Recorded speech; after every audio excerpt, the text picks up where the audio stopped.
E aí, jovens dinâmicos, como estamos? Olha onde eu tô, hein, gente? Poxa, o que que eu não faço, hein, para as aulas ficarem um pouco mais rápidas? Mas assim, nem é isso, tá, gente? É que a gente fechou nosso conteúdo efetivamente na última aula de Roma. Só que foi muito corrido por conta das apresentações e não deu para fechar como eu gostaria esse conteúdo para vocês. E teve outro fato de que essas aulas realmente de Roma se estenderam muito. É, tem dois motivos. Um, por conta das provas, né? A gente teve um dia que atrasou bastante a aula. Outros dias, por exemplo, nas quintas-feiras, que vocês querem ali almoçar e rapidamente sair da aula. E eu acabo pegando, né, um pouquinho ali de um tempinho, dos 10 minutinhos da aula. Então isso acabou sendo somado àquelas aulas que a gente perdeu do simulado, então ficou muito grande. Né? A gente está desde, se eu não me engano, início do mês falando sobre Roma. Mas assim, essa é uma das justificativas e a outra é que Roma, jovens, é muito grande. São assim, a gente pode colocar 8 séculos de história que a apostila de vocês trabalha e que a gente tem que dar conta do conteúdo. Então realmente é muita coisa. Então eu tentei enxugar o máximo possível para vocês saberem o mais importante e dar conta disso. Então nessa aula aqui, né, nesse vídeo barra streamer, eu vou tentar fechar esse conteúdo de uma forma decente para vocês, porque vocês merecem de verdade tudo que eu posso oferecer. Então, estou eu aqui para falar sobre esse jovem rapaz, novamente. Vocês já sabem o que isso significa, vocês já sabem o que é um estadista, né? Aquele cara que defende uma estrutura de Estado. Ele acredita no Estado, gente, não tem o que fazer. E o Júlio César era esse cara. Ele realmente acreditava que o Estado funcionaria, que o Estado tinha alguma importância ali, né? Só vou ajeitar aqui para não ter problemas na gravação. Então, Júlio César era esse cara, acreditava no Estado. Até porque o que, que a gente viu sobre esse cara aqui, jovens? A gente viu que esse cara aqui nasceu nessas famílias aqui, né? Nessa aqui, opa, naquela ali, família patrícia, né? O que, que é aquela família patrícia? Aquela galera bem nascida. Então, ele já começa a construção dele, né, na carreira política dele, num lugar de um status privilegiado. Esse cara que eu coloquei a fotinha, ó, dessa. É uma moeda, né? Tem uma moeda com. Houve várias moedas, né? A gente coloca até que as moedas são. É o estudo das moedas na história, é a numismática, é um campo da história importante. E aí, esse cara que tá, né, registrado nessa moeda, o Caio Mário, ele foi um estadista também. Se eu não me engano, ele foi tio de Júlio César, algum parente nesse nível e nesse grau que acabou incitando uma guerra civil. Por isso que tá marcado aqui, ó, guerra civil. Deixa eu sair daqui. Guerra civil. E o que, que ele fez nessa guerra civil? Ele estava propondo reformas mesmo, que tá mostrando, depois vocês podem ver, no exército. Porque Roma estava passando por aquela crise na República, lembra? As fronteiras de Roma estavam sendo invadidas, o governo central não estava fazendo muito bem o seu papel. Eu até coloquei a imagem lá do Thanos, né? Desfalecendo, sendo desintegrado. Então, assim, esse era um grande problema dessa crise na República.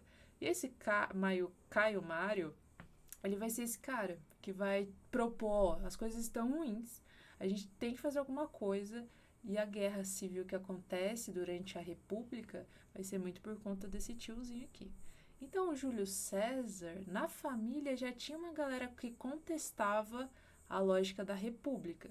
Porque a República não estava dando certo, gente. Então, e aí? O que, que eu faço? As coisas têm que mudar. E o Caio Mário era só um dos tantos líderes políticos do exército que contestaram isso. Então, o Júlio César, o que, que acontece? Ele já vem de uma família rica. E ainda de uma família que tem um cara que incitou a guerra. Então, assim, já estava tudo armado para ele mudar Roma mesmo. Por isso que a gente estuda tanto esse cara, porque ele já trouxe na família isso e ele vai exercer essas mudanças aí que já estavam sendo propostas há um tempinho antes dele entrar de fato como um ditador, né? Vamos ver isso. O que acontece nessa imagem, né, que eu falei pra vocês? A trajetória do Júlio César, ela lembra muito do Anakin mesmo, porque o Anakin, ele sempre foi visto como uma criança que seria muito além, né, do que estava sendo esperado, ser uma criança que foi realmente como que a gente coloca? Não um gênio, mas precoce. Então ele já nasce bem, assim, muitas como a gente coloca, a gente até se perdi a palavra, muitas expectativas caíram sobre Júlio César, assim como o Anakin. Então essas expectativas só foram aumentando conforme ele foi subindo em cargos importantes na República. Porque esse é o momento de Júlio César, é República, não é Império.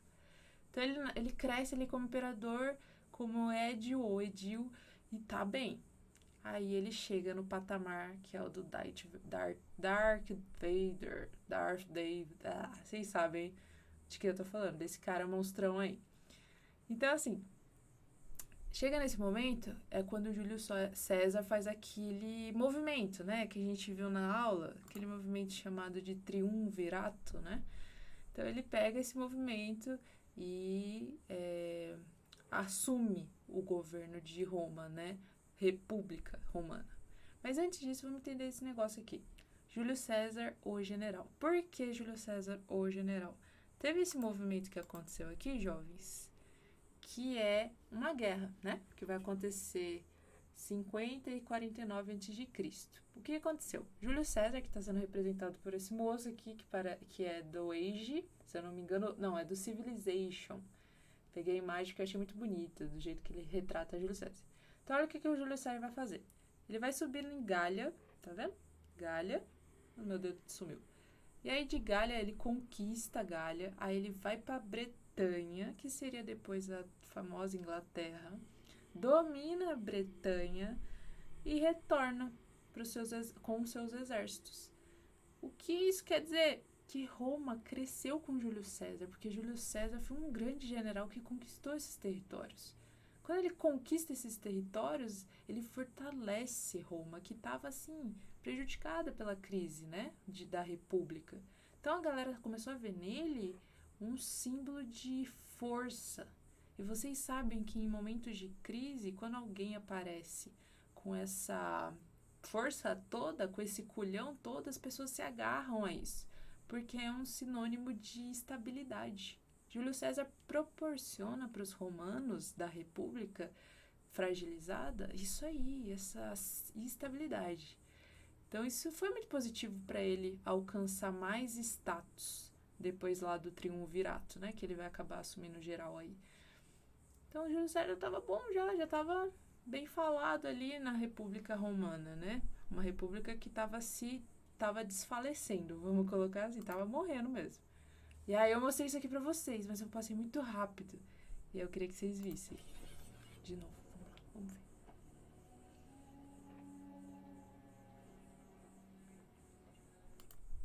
Deixa eu aumentar o volume, porque essa parte aqui, jovens, a gente tem que ouvir cada palavra. Cada palavra Before importante. Vercingetorix, son of Keltil, chieftain of the tribe of the Averni, commander of the rebel stronghold of Elysia, king of all the Gauls. What would you have of him?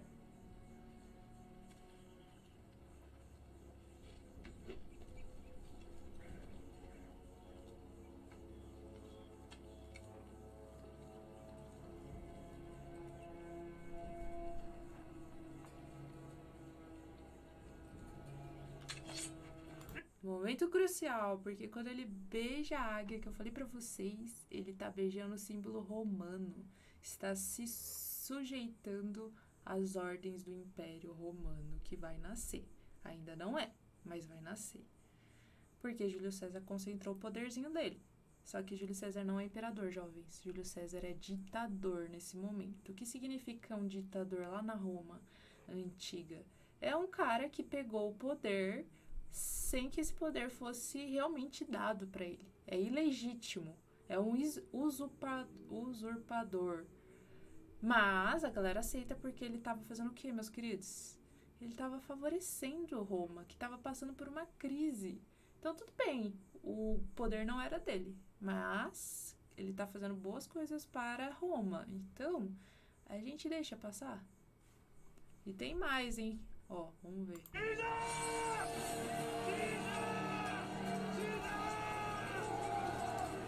Olha como a galera vai à loucura com o Caesar.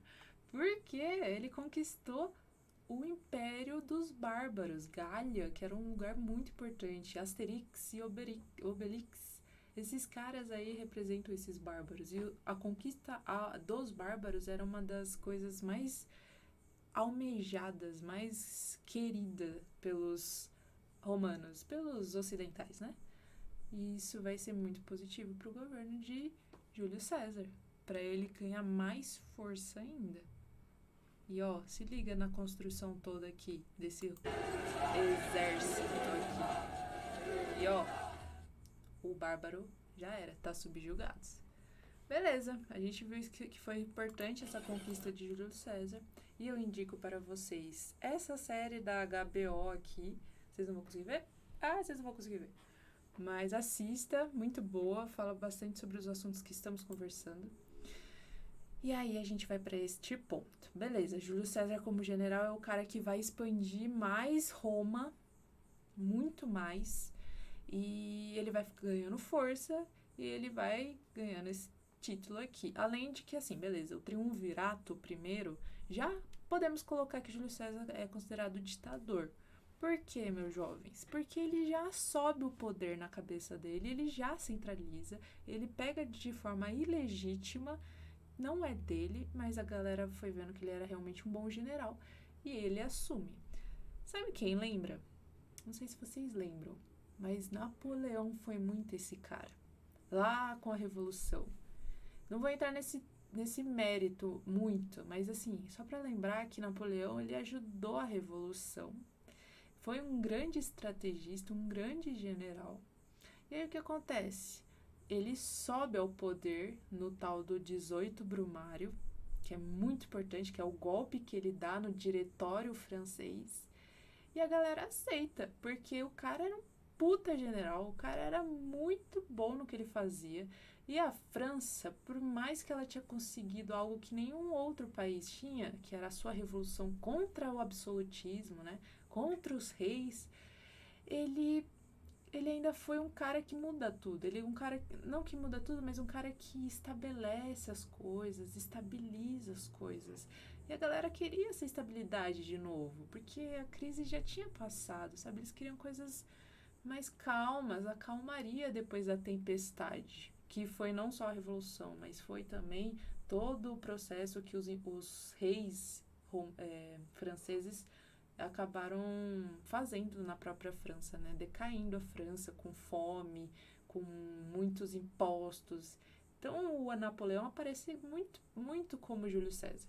Ele toma o poder, se estabelece no poder como uma figura de estabilidade e faz a galera aceitar essa nova proposta de governo. Júlio César é esse cara. E o Napoleão conhecia muito da história de Júlio César, porque Napoleão tinha um passado italiano, um passado romano na sua veia. Ó, coloquei essa parte importante, eu vou ter que até sair daqui pra vocês verem. Peraí. A República ainda existe durante esse momento de Júlio César. Não percam isso de vista, é muito importante, jovens. Beleza? Aí eu entrei nesse assunto aqui, que não deu pra falar muito sobre. Quando o Júlio César, então, começa a expandir, começa a aumentar a república, ele começa a favorecer uma galera. Ele redistribui essas terras. E o que eu quero dizer com redistribuir terras? Beleza, Roma conquistou mais terra, agora eu preciso dar essas terras para outras pessoas poderem cultivar nela e o império ficar em equilíbrio. É isso que ele vai fazer com essa redistribuição. E ele também vai conceder esse auxílio. Vamos pensar assim, ó. É o auxílio do emergencial, vamos colocar assim, que a gente recebeu na pandemia, uma galera recebeu. Ele fez mais ou menos isso, só que qual que era a moeda principal para a galera lá da base, né, da pirâmide social em Roma? Comida, cereais, para os pobres, que eram a base dessa pirâmide aí. Então ele, redistribui, dá comida pra galera e ele reestrutura o sistema tributário. O que que é isso? Sabe os impostos que a galera tava pagando? Porque a galera tinha que pagar imposto. Tanto a galera que tava lá embaixo, os lavradores, quanto a galera que era de partidos pretores, a galera da segurança, os censores, todo mundo pagava imposto. Ninguém ficava fora disso, não. Então, o que que ele faz? Ele modifica isso, diminuindo um pouco esses impostos. Então, olha que interessante, as coisas estão muito bem no governo de Júlio César, ainda que seja uma ditadura, ainda que estamos aí na república, que não acha a ditadura legal, né? Mas Júlio César mudou um pouquinho as coisas, está muito positivo. E ele também ordena essa construção de edifícios espetaculares. O que são edifícios espetaculares? Que vocês sabem, lá da propaganda da Pepsi. Exatamente. Coliseus, vários coliseus. Claro que o grande coliseu que a gente conhece, né, talvez um dos mais importantes, mas houve, né, não houveram não existe. Houve vários outros coliseus em dimensões menores. E isso era o quê? Um início do pão e circo lá, do entretenimento romano. Começa com Júlio César, esse carinha aí dos louros. E o que ele faz também? Reformula o calendário. E essa é uma informação que eu gostaria que vocês pesquisassem, para estimular vocês a buscar por isso também. Então, ó, olha essa questão aqui que tá com a lupinha que eu coloquei para vocês. Descubra por que razão foi necessário introduzir um novo calendário e até quando é que esse calendário juliano, que é referência a Júlio César, foi usado. É uma proposta. Por que será? Ficou com dúvida? Pesquisa que você vai gostar, tenho certeza.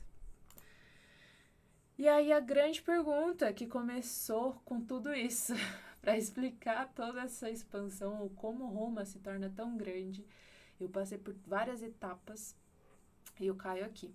Resumidamente, Roma se torna tão grande porque ela conquista territórios ali no GIF, que está aumentando, com guerras. E Júlio César mostrou que a galera podia ir mais ainda, ir além com a conquista de bárbaros, principalmente de reinos bárbaros.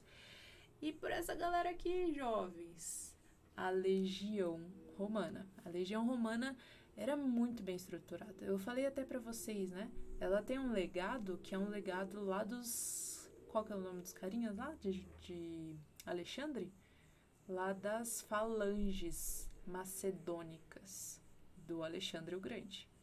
E as falanges macedônicas, vocês sabem de onde que veio? Porque, assim, não foi Alexandre que criou e muito menos o pai dele, Filipe. Foi os próprios romanos. Lá, Esparta, Atenas, criaram a lógica das falanges. Só que eu não entrei nesse assunto para não ficar muito mais conteúdo em Grécia. Tanto que vocês perceberam que passamos bem rapidinho Grécia, né? Mas esse aqui, a Legião, ela vem desses passados aí. Veio Grécia, depois foi lá com os macedônicos, com Alexandre, e aí cai em Roma de uma forma muito mais bem estruturada, porque eles já tinham essa noção. Porque já estava pronto para eles, jovens. Pensa na corrida do bastão. Na corrida do bastão você não vai correndo, chega num ponto, aí você passa o bastão adiante. É a mesma ideia, só que é o conhecimento da guerra. O conhecimento da guerra foi passando, ó, dos gregos para os macedônicos com o império gigante do Alexandre, até cair com Roma, que vai usar esse conhecimento a seu favor e vai se dar muito, muito bem com a sua legião gigante. E não foi só isso não, tá, meus queridos e minhas queridas? Também teve alguns outros fatores. Só que eu vou entrar neles daqui a pouquinho. Para entender por que Roma também foi tão grande, né? A gente entende isso no nosso presente, a partir da influência de alguns símbolos. E aí eu coloquei para vocês, né? O SPQR, eu não consegui ir até lá porque eu perco, o chroma key não deixa. Mas ali, ó, Senatus Populux Romanus. Populux Romanus, o Senado e o povo romano.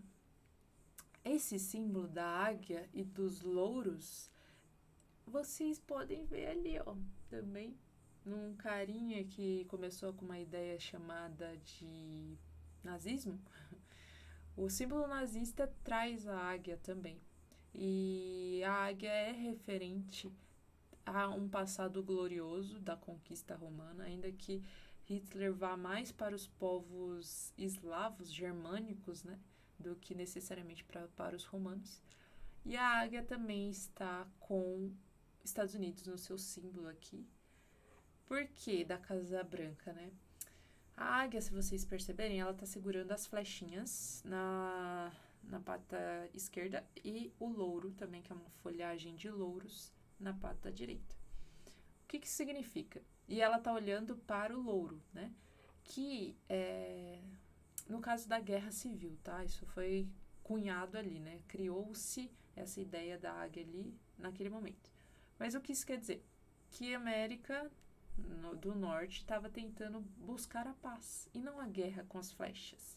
E essas flechas eram do quê? Da expansão, lembra-se, né, da expansão para o oeste, a marcha para o oeste, e principalmente com a guerra civil com o sul dos Estados Unidos. Mas também não vou entrar nisso, é só para vocês perceberem as influências, que a águia, que vai ser um grande símbolo romano, vai estar nesses outros governos que se pretendem expansionistas também. Porque o que a Alemanha, na verdade, queria? Se tornar um império alemão. O terceiro Reich era a lógica do império alemão.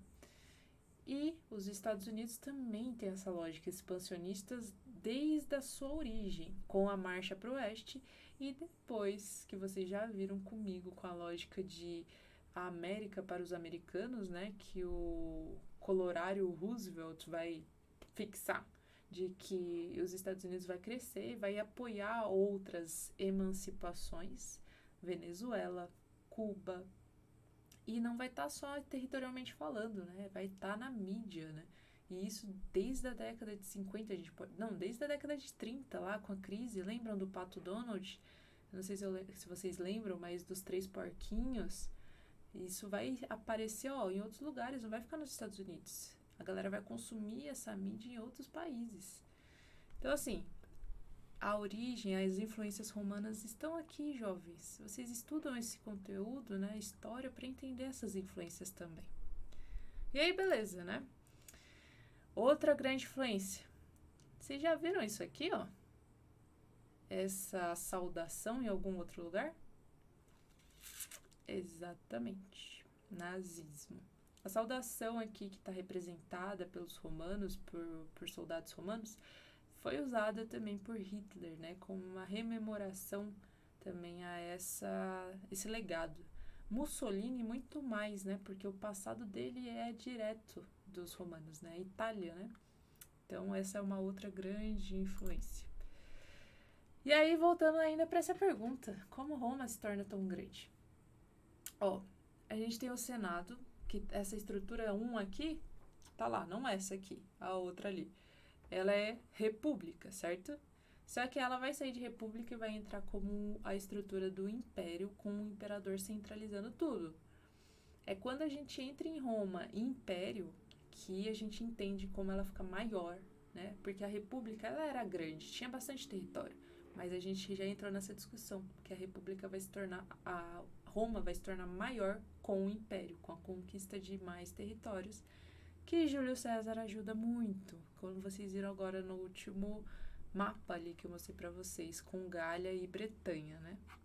Então, esse é um dos outro motivo. E aí, para entender a lógica do imperador, eu trouxe esse GIF. E por que eu trouxe?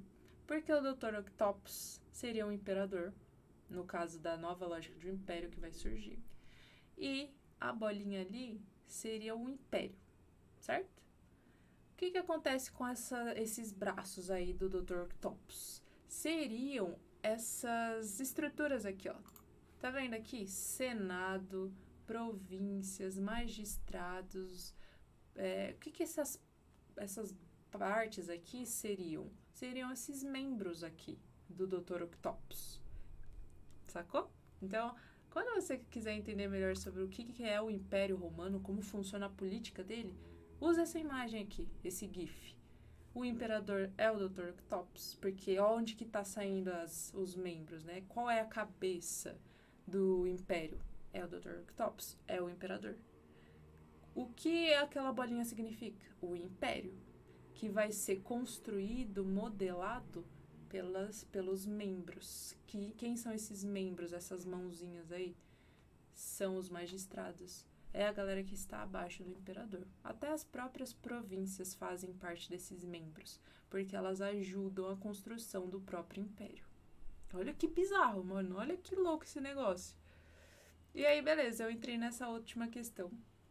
Não é a última, mas é muito importante, que é o time Anubis que fez. Como se deu o relacionamento de Júlio César? Porque este relacionamento representou uma das razões para a queda do império. Vocês tinham colocado do império, então eu mudei para a república, porque foi um equívoco meu de ter falado para vocês que Júlio acaba com o império, né? Ele é um dos agentes, um dos personagens históricos que acaba destruindo o Império Romano, mas ele tá na república, então a gente não pode colocar que é império. Esse foi um ponto que eu deslizei, mas que, tô corrigindo, então não é império, tá? É a república que ele destrói. E aí o império vai nascer com o Otávio, que seria um filho adotivo do Júlio César. Mas vocês vão ver isso aqui daqui a pouco. Aguenta aí. Porque o relacionamento de Júlio César favorece a destruição da República Romana. Assassin's Creed, vou jogar esse jogo, jovens. Fiquem ligados nos streams que eu vou fazer. Cleópatra vai ser a mulher que Júlio César vai acabar se relacionando, né, numa das viagens que ele vai fazer para o Oriente, no caso do Egito. E isso vai gerar muito problema, meus jovens. Por quê? Cleópatra, representando ali, era dessa dinastia aqui, estão vendo? Dessa dinastia, uma dinastia chamada Ptolomaica. Essa dinastia aí foi importante para Roma, só que para Roma não, para o Egito. Mas como? Como que ela surgiu? Por que é importante saber disso? Primeiro, ela surge por conta de que algumas dinastias, alguns generais, aliás, não dinastias, ficaram do exército de Alexandre, comandando ali o Egito. A Alexandria, por exemplo, que tinha sido um assentamento do Alexandre, né? Ele fixou bandeira ali, ficou os seus generais depois da sua morte. E eu falei pra vocês que depois que o Alexandre morre, a galera começa a guerrear pelos territórios que ele conquistou. Então a galera, um dos generais, fica no Egito. E aí eles começam a construir a sua própria dinastia de faraó. Olha que louco. Então essa dinastia ptolomaica, que é da Cleópatra, que ela faz parte, vem desses caras. Interessante, não é mesmo? Então a Cleópatra, beleza, já tem um legadinho ali que não é Egito, né, puro. É de uma construção, de uma miscigenação, vamos colocar entre aspas. Não podemos usar tantos termos anacrônicos, mas vamos colocar assim, tá? Para vocês compreenderem. E aí eu trouxe esse... Eu só vou ajeitar aqui, jovens. Vocês vão me ver aqui, E é pra vocês não... Que vocês tinham visto ali que tava mostrando, né? Agora vocês estão me vendo, né? Então só deu uma ajeitadinha. Mas por que eu trouxe esse vídeo? Porque dá pra entender muita coisa do relacionamento que rolou entre Cleópatra e Júlio César. Então eu vou dar pra vocês. Vamos ver o que vocês acham. Só gente, eu arraso na maquiagem. Vestimos de dele, mais camuflagem. Esse acho grande estrategista que merece toda a glória. Eu descendo dos deuses, respeita a minha história. Eu sou a mulher mais poderosa que existiu. Realmente. Você teve um filho comigo. E a pensão, hein? Fraco, velho, eu não sei como a gente ficou. Quando a gente anda na rua, sempre te confundem com o meu amor. Acabou César, você tá enrascado. Enviaram um assassino pra matar no esfaqueado. Até tu, Brutus. É o fim trágico de Júlio César, né? Assassinado pelos seus próprios conterrâneos. Então, assim, esse pequeno trecho dessa paródia retrata um pouco do relacionamento com a Cleópatra. Eles tiveram um filho mesmo, não é brincadeira no vídeo, que foi esse aqui, o Ptolomeu XV, que foi o tal do Cesário. Uma lembrança, né, do nome César, Então, ele não foi assumido pelo império que vai surgir depois, e muito menos pelo próprio Júlio César. Só que isso vai ser, jovens, uma ofenda à própria Roma. A galera não vai achar aquilo legal porque ele se relaciona com uma bárbara. É assim que a galera não romana é vista, né? Então isso vai já prejudicar e muito o poder de Júlio César. Porque por mais que ele tenha conquistado muito território, tenha favorecido a população com aquele auxílio, né, de propiciar aí comida, não foi legal ele ter não se casou, mas ter se relacionado e ter tido um filho com uma bárbara ainda por cima. E não foi só isso que prejudicou, tá? Mas isso foi um fator crucial. Então a gente pode colocar que o relacionamento com a Cleópatra acabou ocasionando, potencializando, acho que é a melhor palavra, o fim da República, o fim do próprio governo de Júlio César. Porque quando Júlio César morre, a gente tem o fim da República também. E o nascimento do Império com o Otávio. Entendem? Então, assim, por mais que a gente possa colocar esse relacionamento como muito fundamental, é a queda de Júlio César. Mas essa queda só vai acontecer por conta disso aqui, por conta desse relacionamento proibido, por conta da cabecinha de Júlio César, que estava um pouquinho exaltada, né? Que vocês vão entender daqui a pouquinho. E esses outros fatores de insatisfação política que tem do próprio Senado. Então, ó, pergunta importante do time 300, por que e como se deu a morte de Júlio César? Um motivo é a questão do filho que ele teve com Cleópatra e a distribuição de terra que estava gerando mal olhado, né, dos poderosos, das famílias patrícias, que não estavam vendo aquilo como muito positivo para o governo. E por conta disso aqui também, meus jovens.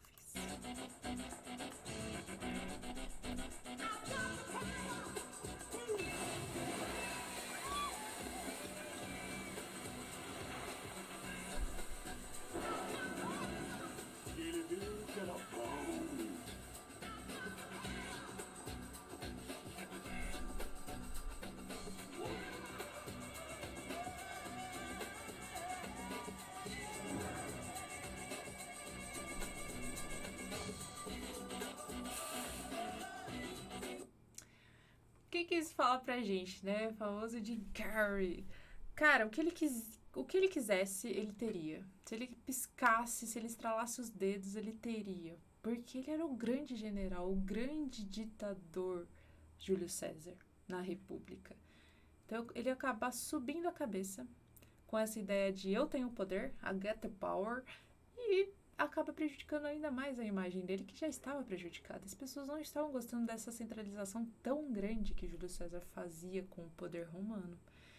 Então, esse é um fator muito importante. Além disso, é claro, né, eu citei a questão da Cleópatra, e a gente tem esse momento, o famoso momento da morte de Júlio César, né? A gente tem aí algumas referências de que a morte tenha acontecido em um teatro, mas a gente também, algumas fontes falam sobre uma reunião entre o Senado. Mas esse é o momento. 44 a.C., a gente tem uma questão muito importante, né? A questão que é a resposta, na verdade, da questão ali inicial. Eu sei, Mark, eu não esqueci. Se me permite, grandioso César, disse que iria pensar em revogar o exílio de meu irmão. Ainda não decidi. Tire as mãos de mim.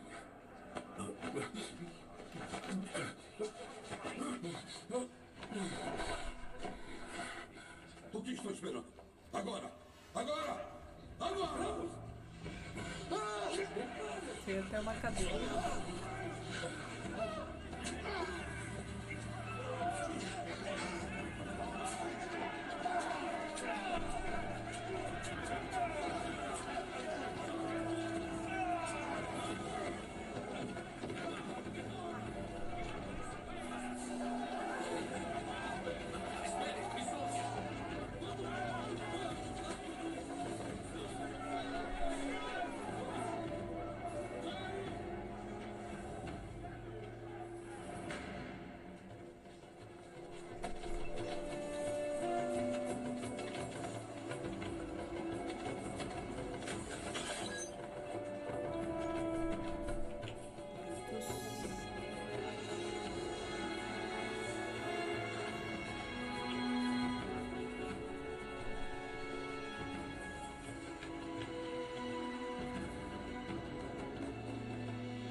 misericórdia.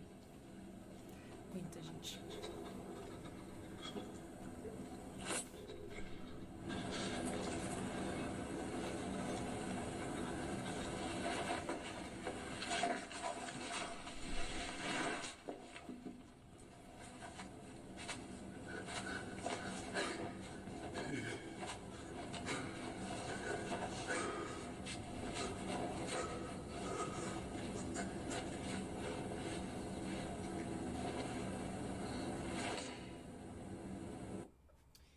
Pois é, fim trágico para um grande homem, né?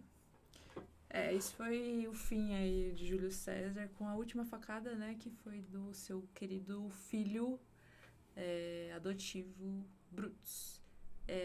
Se eu não me engano, foram 23 facadas ou 43. Vejam aí se eu estou certa. E foi só uma resposta, na verdade, de toda essa questão, né?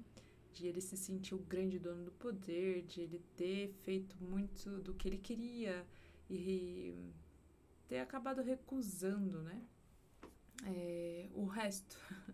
Então a galera realmente ficou muito brava e ele foi assassinado. Esse é o fim de Júlio César e o como foi todos aqueles antecedentes. Aí eu deixei algumas frases, né, de Júlio César aí. Citação em latim: Vini, vidi, vici. Tradução: vim, venci e vi e venci. Que foi uma batalha que ele fez em Zela, em 47 a.C. E também tem uma outra muito interessante. Tu também, Bruto, meu filho. Que seria esse assassinato, né? O final dessa cena que vocês viram. Que ele não falou, porque talvez a série não tenha considerado isso importante. Mas é uma fala muito importante que, segundo alguns relatos, né, que registraram a morte de César, o assassinato dele, Júlio César realmente teria dito: até tu, né? Até tu, Bruto, meu filho.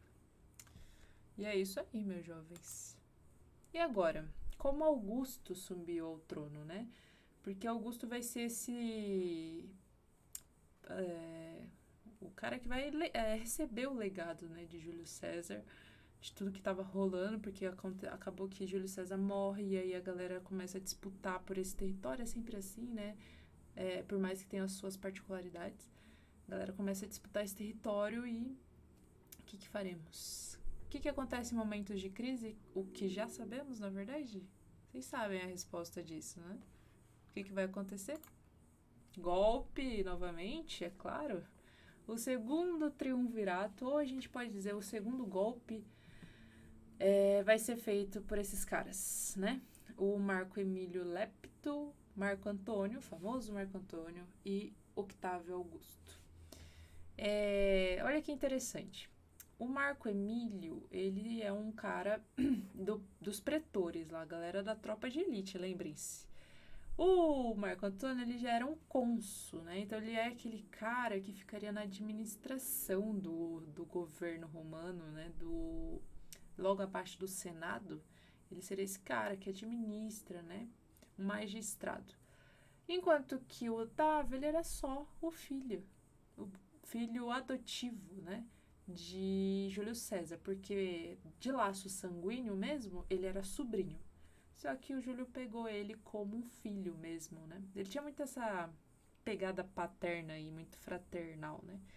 E ele faz isso e vai ser esse cara, Otávio, que vai assumir Roma agora não como uma república que estava na transição para o império. É de fato um império com o Otávio aqui.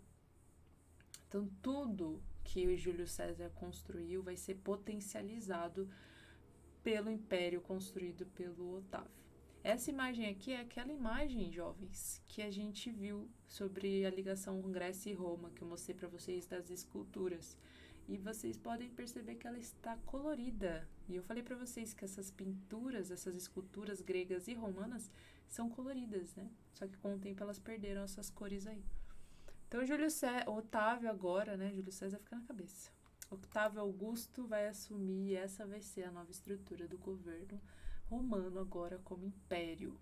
Então, o que o imperador faz? Ele controla as províncias, ele confirma, ele escolhe quem vai ser Senado, quem que vai estar nesse conjunto político, e ele propõe os candidatos, quem vai ser magistrado, quem que vai comandar ali as províncias, quem que vai estar nesses comícios, que são assembleias do povo, que o imperador não convocava, né, raramente convocado, porque ele era o cara do poder, ele que centralizava tudo ali. Essa é a estrutura política agora. É assim que funciona. A lógica do GIF lá do Dr. Octopus. E aí o time Anubis fez uma outra grande pergunta e muito importante. Como que se desenvolveu o direito em Roma? Quais as semelhanças e diferenças com o modelo atual? Uma pergunta excelente, até porque justifica a gente estudar Roma ainda. Bom, eu parto desse ponto aqui. As 12 tábuas, as leis, elas nos lembram, para vocês ficarem assim, mais fácil de entender, aquelas leis lá do Código Hammurabi. Lembram? Que era olho por olho, dente por dente. Aqui, que ainda vai acontecer na República, então é antes de tudo aquilo ali acontecer que eu acabei de falar, mas é um fator principal para entender o direito romano e para entender o nosso direito, é que a gente precisa dizer quem que tá errado e quem que tá certo em determinados conflitos, como que a gente registra contas, quem pode fazer o quê. A gente precisa disso. E aí essas 12 tábuas aqui vai ser isso, essa construção dessas leis do cotidiano. E isso é muito importante, sabem por quê? A gente tem essa palavrinha muito difícil de falar, jurisprudência, que vem de justo, e prudentia, de prudência, que é, qual que é a prudência, a atitude mais justa? E aí eles começam a entrar nessa discussão e as 12 tábuas vão ser uma resposta, um resultado para essa discussão que vai rolar. E a gente tem aquela questão aqui que eu coloquei, que é qual o caminho para o que deve ser decidido. Eles entram nesse debate, meus jovens, até porque eles têm um legado dos gregos ali, eles não estão em contato com eles. Então, e aí, o que a gente faz para que seja decidido as coisas? Como que elas devem fluir? O consenso. É o consenso, a democracia, a lei da maioria que deve decidir o que vai ser decidido, o que vai ser deliberado, na verdade, né? O que é justo? Qual é a atitude mais justa? A deliberação mais justa é o consenso que vai definir, a maioria. Olha que interessante, aonde a gente já viu isso, hein? Uma tal de democracia moderna? Uma tal de século XXI? Ainda que estejamos questionando sobre isso, né? Sim, o embrião dessa lógica da maioria vem daqui. E aí a gente tem essa palavra difícil. O direito consuetudinário. O que é consuetudinário? Consuetudinário é uma lógica do cotidiano. É o dia a dia. O que move o dia a dia? Quais as questões que estão nesse dia a dia? E o direito é sobre esse direito do dia a dia, do cotidiano. É sobre isso que essas leis, que essa jurisprudência vai atuar. Porque é o cotidiano que faz a gente ter os nossos conflitos, não é? Então é essa lei que vai estar imperando, vai estar organizando esse dia a dia das pessoas. Simples assim. Olha que incrível. Então a jurisprudência, né? Essa ideia do que é justo definir, o que é justo deliberar, vai surgir com os romanos, com as 12 tábuas na República. E aí, no Império, essa ideia fica um pouco conturbada, porque o imperador vai assumir todas essas leis, ele que vai definir o que é certo e errado. Então, a gente tem uma questão, né? Um freio, mas, de qualquer forma, a gente não deixa de considerar que essa é a origem, né? Desse direito que a gente vai ter. E aí, o jurídico, um poder muito importante dos 3 poderes, que qual que é o nome daquele carinha lá? O francês, Montesquieu, vai criar lá na Idade Moderna, né? Lá com o Iluminismo, principalmente, né? Vai surgir esses caras. Ele vai estudar esses antigos aí. E aí a lei, né? Qual que é o nome do livro dele, gente? o espírito das leis, o livro que ele escreve, tem o jurídico ali. A lógica do executivo, judiciário e legislativo é construída por Montesquieu, ainda que não tenha o terceiro poder ali, mas ele começa a partir dessa lógica aqui, desse jurídico aqui. Aí beleza, né? O que mais que temos? Regular a vida em sociedade. É isso que esse poder jurídico vai fazer, que a jurisprudência lá atrás, que eu acabei de falar, vai regular. A vida no cotidiano, a vida do dia a dia, assim, em sociedade. É isso que é importante. E o ideal justo é a busca maior desse poder aqui. E da galera das 12 tábuas na República, durante toda ela. E essa é a famosa imagem, não é mesmo? A deusa da justiça. Tem vários nomes, tá? Themis, Justitia e a deusa da justiça. Representando ali, ó, a balancinha, né? Tanto que tem uma que ela está vendada, porque ela não olha pra ninguém, não julga ninguém, mas ela tem a espada. Então, ou você segue a lei aqui da balança, ou é a espada, né? Ou é a força para você respeitar, que é assim que a gente faz. Então, esse jovem rapaz, Montesquieu, parte dessa origem romana aí, dessa construção do direito romano, e vai construir o próprio direito moderno que a gente vai ter, né? A concepção de um direito moderno vem desses antecedentes. E Roma está na sua origem. Então, o presidente, como poder executivo, que vocês já sabem, o judiciário e o poder legislativo. Essa construção, então, começa principalmente do judiciário lá em Roma. Montesquieu vem e constrói a lógica do executivo e do judiciário e o legislativo, na verdade. E aí, logo depois, a gente vai ter toda a lógica estrutural política que vocês conhecem hoje, né? Hoje, o que temos, o nosso direito, né, partindo daqueles 3 poderes ali, criou outras estruturas mais sofisticadas, né? Então, assim, tudo isso aqui que vocês estão vendo é do nosso plenário na Câmara do Brasil, né? Que é estruturado assim, né? Categorizado assim. Então, olha quanta coisa que foi acrescentada desde esses caras aí de trás. Muita. Mas o molde é daqueles caras lá, tá? Então, é só para vocês terem uma breve visão. Não é para ficar nisso aqui. Não é o nosso objetivo.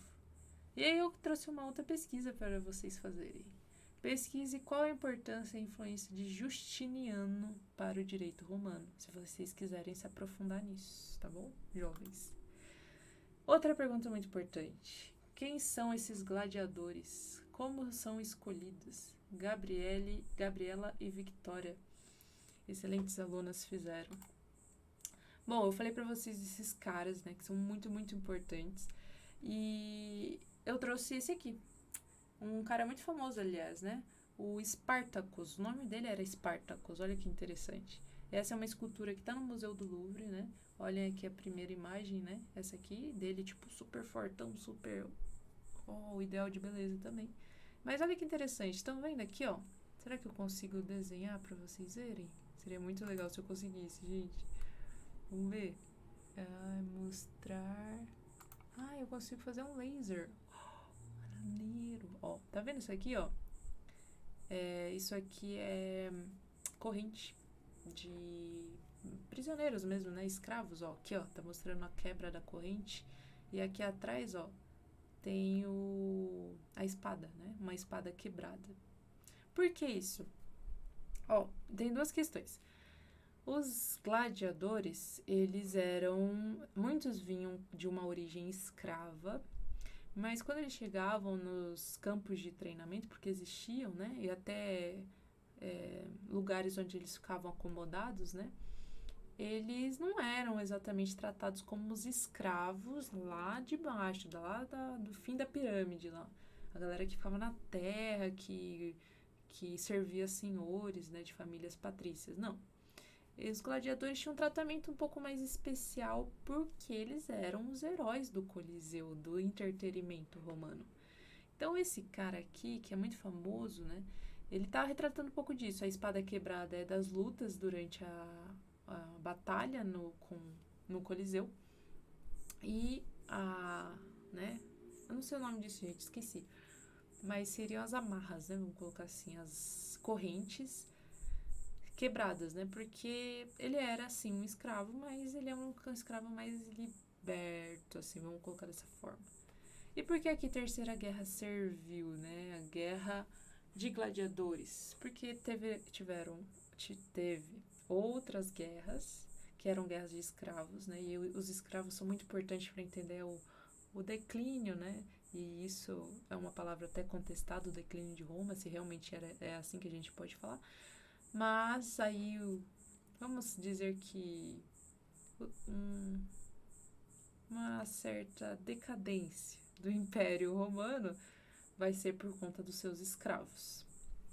Essa guerra, Terceira Guerra Servil, foi muito por conta de um grupo que eram desses gladiadores aí que vão se rebelar, não vão querer continuar com essas condições de trabalho, não vão querer mais essa realidade e vão se criar motins. Até mostrei pra vocês uns gifs, lembram? E aqui, como você se torna um gladiador, né? Primeiro, se você for um escravo de guerra, né? Então, se você é um povo conquistado, você se torna escravo pelos romanos. Então, você pode se tornar um gladiador. E aqui, um soldado que deserta pode se tornar um gladiador. Então, aquele cara não foi honrado, né? Ele abandonou o seu exército. Então, ele pode se tornar um gladiador. E aqui são aqueles escravos por dívidas, né? Escravos da terra também, dependendo da situação, poderiam se tornar gladiadores também. Então, aí é como um gladiador se torna gladiador. E eles também favoreceram muito, né, esse declínio, não consigo usar outra palavra, de Roma, tá bom? E aí a pergunta aqui da Fernanda Laís Yasmin. Por que o Império causou a sua própria queda? Cai muito naquele último momento que eu estava explicando, porque ele estava com um contingente gigante de escravos e isso favorece essa caída aí de Roma, do Império Romano. A centralização do poder na figura do imperador foi favorável por um momento, sim, porque estabilizou as coisas, mas isso não foi o suficiente, né? A gente teve umas questões externas que foram os bárbaros, que eu já vou citar para vocês, mas essa aqui é muito importante. Tá vendo que a gente tem um grande Império Romano, né? Como vocês já viram comigo, diversas imagens retratando essa construção, mas a gente tem a divisão.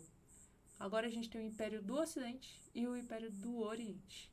Precisou ser feita uma cisão no Império, porque estava muito difícil de controlar tudo isso.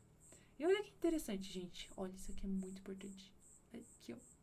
Aquele Bizâncio, que vai se tornar o Império Bizantino na Idade Média, que vamos entrar. Não esqueça disso. Então, ó. Isso é dividido, esse império é dividido. A partir do momento que ele é dividido, ele já enfraquece também. Então, isso prejudica realmente o império, né, a cair de fato. O que mais que acontece? Esses caras. Então, as 3 guerras, né, porque eu mostrei ali a Terceira Guerra Servil, veio de antecedentes, né, de motins anteriores que teve a influência desses caras aqui, a galera que trabalhava realmente, que fazia o império ser sustentado, os escravos. Então, essa galera, ela vai fazer mais rebeliões. As rebeliões romanas são muito importantes, fica com isso na mente, muito, porque elas vão fazer esse império ruir, cair mesmo. Eu falei pra vocês que 1/3 da população era de escravos. Se eu não me engano, até mais. Então, era quase a população romana era feita de escravos. E essa galera se rebelando é coisa ruim pro Império. O Império vai cair. Então, isso é um outro motivo para essa queda do Império. Outro são esses caras. Então, aquela galera que foi conquistada por Júlio César e outros, né, que vieram, generais romanos, elas vão se rebelar e vão desestruturar ainda mais esse estado. Então essa figura, essa imagem eu achei muito legal, que mostra bárbaros, né? Os não romanos, né, gente? Não romanos, só isso. Só que os romanos colocavam como bárbaros, assim como os gregos faziam. Eles estão aqui destruindo a imagem de algum imperador, né? Tá mostrando aí o escudo e os outros puxando, né? Essa escultura aí, porque é o fim do império que tá chegando. É isso que a gente quer mostrar. É um saque. Olha onde ele já vai acontecer.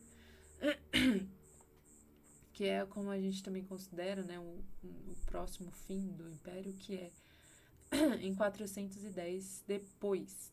Não estamos mais antes, estamos depois de Cristo já, jovens. Olha o tanto de tempo aí que avançamos. Um outro fator para a queda do império é o famoso pão e circo. Olha que interessante essa descrição desse livro, hein? É um livro excelente, aliás. Juvenal, no século II depois de Cristo, atribuiu a derrocada da República Romana à prática dos nobres de oferecer banquetes e patrocinar combates de gladiadores, alienado o povo perdia suas ambições e não exigia nada além de pão e circo. Que interessante, não é mesmo? Quem que é essa galera? Ó, antes ainda desse momento aqui que eu tava falando pra vocês, hein, gente? Antes das invasões bárbaras. Então, as invasões bárbaras não justifica toda a queda do império, tá? Não justifica. Guarda isso. Isso aqui é um dos fatores também. Por que que esse Juvenal atribui essa queda do Império Romano a essas práticas desses nobres aí? Porque eles continuaram um legado que Júlio César deixou lá de favorecer os pobres, dando alimento, auxílio, aumentando o entretenimento. Isso vai ser um dos motivos para a queda desse império. Porque, gente, pensa na lógica logística.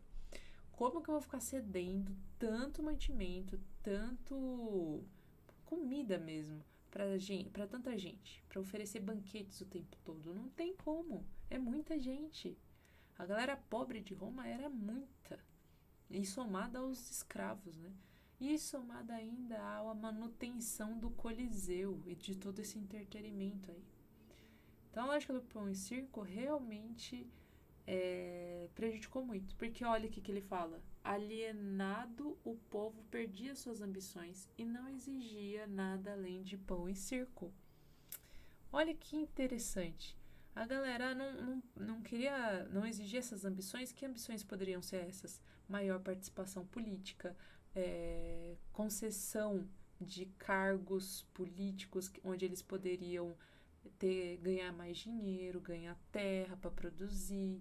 Então, em vez de eu pegar essa galera de baixo aqui, essa galera escrava e pobre, em vez de eu pegar essa galera para colocar ela em lugares onde ela possa se autossustentar, né?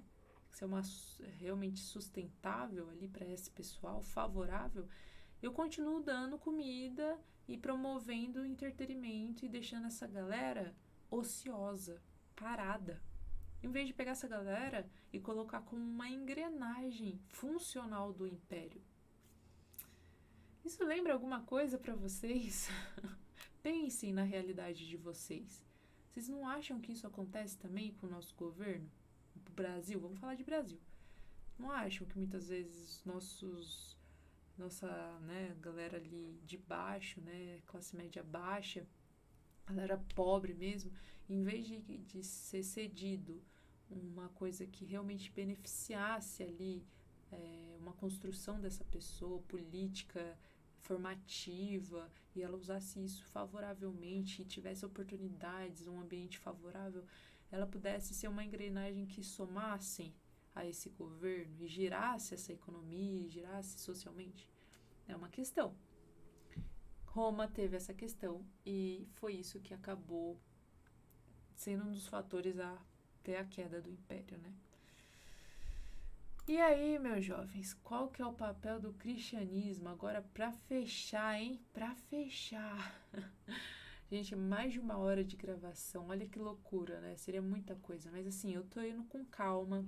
É pra quem quiser realmente fechar esse conteúdo, realmente aprender mais desse conhecimento aí, que eu gostaria de ter mais tempo para... Se a gente tivesse mais tempo, a gente poderia debater isso, poderia ouvir vocês mais, né? Vocês trazerem informações, né? Mas, enfim. Então, respondendo essa última pergunta do time 300, muito importante. Qual que é o papel do cristianismo? Fundamental, um papel decisivo, eu diria. Decisivo para o quê? Para a transição de Roma como um império que teve a sua influência mundial nesse momento, para um império que se tornaria o início do fortalecimento cristão católico depois e da própria Idade Média. A Idade Média, toda o piso dela é o cristianismo. Quando Roma aceita ele como sua religião oficial, a gente está com um pezinho em Idade Média. A gente entende a Idade Média quase que toda, né? Porque o pilar dela vai ser o cristianismo, né? Então vamos entender esse rolê? O Império do Ocidente, então, né? Porque a gente tem 2 impérios, o Oriente lá, bizantino, pá, e o do Ocidente, que pega lá Roma, né? Cai nessa questão. Constantino, que vai ser esse cara aqui, ó, retratado na imagem, um imperador de Roma, ele vai ser um cara importante para esse estabelecimento do cristianismo. Gente, indico demais esse livro. Lê. Se você quer saber mais sobre isso, lê. Quer entender a origem do cristianismo como fundamental para todas as civilizações, depois da antiguidade para a Idade Média, moderna, contemporânea? Lê. Quando o nosso mundo se tornou cristão, né? Quando que a base de toda a nossa sociedade foi construída? Leia. Por quê?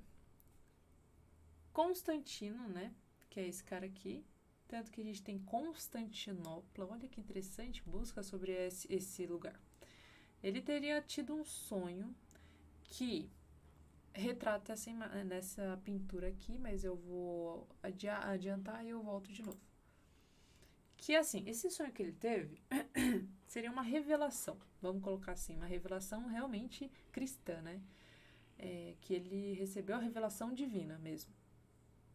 Ele recebeu uma revelação, um sonho de que as tropas dele, em uma determinada batalha que a gente não precisa entrar, ele venceria essa batalha, muito importante, se ele colocasse as iniciais de Jesus Cristo em grego aqui, tá? Essas são as iniciais de Jesus Cristo. Se ele colocasse essas iniciais nos escudos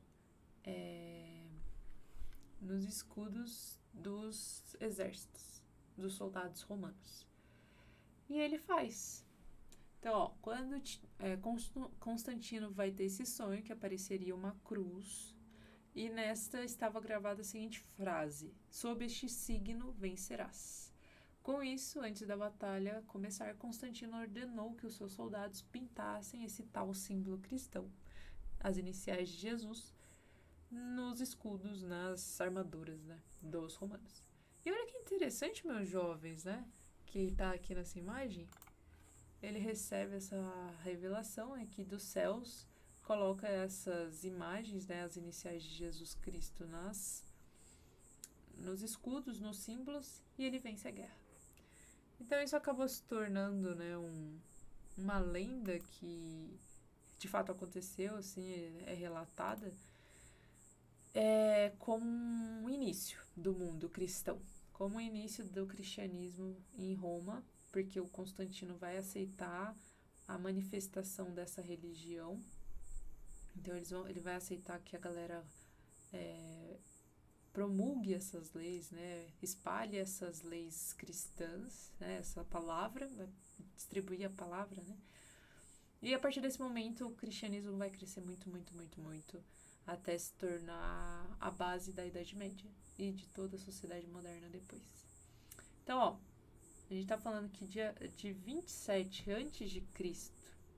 até 476 depois de Cristo, a gente teve o Império Roma, tá? O estágio de Roma como república foi ainda anterior a 27 a.C. Então tem mais séculos ali. E mais séculos antes ainda com o reino romano lá, com Rômulo e Remo, fundação. Gente, se eu somar, e depois eu vou fazer esse esquema para vocês, é quase um milênio. É quase 1000 anos de história. Vocês entendem agora a minha dificuldade para dar conta de tudo isso? É muita coisa. Cortar tudo isso faz vocês perderem toda uma base, toda uma fortaleza, todo um repertório, na verdade. Todo um repertório para entender depois a Idade Média, depois tudo que a gente vai ver com ela. Entendem? Então aqui eu tentei fazer esse apanhado geral. Então eu trouxe esse cálculo, né? Porque eu não saberia de cabeça. Mas o Império Romano dura 449 anos. 450 anos. Então são 4 séculos e meio só de Império. E Roma, e República. Somado ainda o Reino de Roma lá. É muito tempo, jovens. Muito tempo. Então esse é o nosso fim. Será que é? Pergunto para vocês. Porque a gente vai ter uma atividade na próxima aula. E aí, se vocês assistiram esse vídeo até o final, que bom, porque vocês vão arrasar nessa atividade. E eu tenho certeza que vai ser legal pra caramba. Então assistam e aí a gente bota um ponto final nesse... Bota e não bota, porque a gente vai retomar, sim, muito de Roma, tá bom? Gente, muito obrigada e que bom que você ficou até aqui. Um beijo. Isso aqui, ó, é tudo pra vocês, de verdade, tá? Vocês também são muito demais comigo. Vocês participam realmente, então vocês merecem todo esse trabalho, todo esse investimento, na verdade. Falou? Valeu? É nóis? Até mais!